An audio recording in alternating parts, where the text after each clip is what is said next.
আমাদের পুজো শপিং তো চশমা বানানো দিয়ে শুরু করেছিলাম। তো hello everyone, welcome back to another mini blog. সকাল সকাল তো উঠেই স্নান করে নিয়েছি, তারপর আমার একটা পার্সেলও চলে এলো। আর সকালে না আমি আমার জন্য বানিয়েছিলাম পাস্তা, আর ও পাস্তা খায় না, তাই ওর জন্য বানিয়েছিলাম গোলা রুটি। তারপর একটু দরকারে আমরা বেরিয়েছিলাম, তাই ভাবলাম এদিকে যখন এসেছি তাহলে মোস্ট ইম্পর্ট্যান্ট একটা কাজও সেরে নেওয়া যাক। পুজোর শপিং তো আমরা চশমা বানানো দিয়েই শুরু করেছিলাম। আমার তো এখনও শপিং শেষ হয়নি, আর এই ব্লগটা না গণেশ পুজোর পরের দিন শ্যুট করা, মাঝে একেবারে আপলোড করার সময় পাইনি। তো বাড়ি এসে লাঞ্চ করে দারুণ একটা ঘুম দিয়েছিলাম।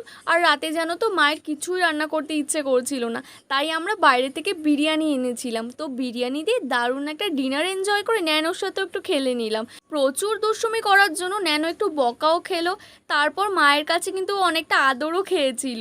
তো ভিডিওটা তো এইটুকুই ছিল, ভালো লাগলে অবশ্যই চ্যানেলটাকে সাবস্ক্রাইব করে যেও। বাই।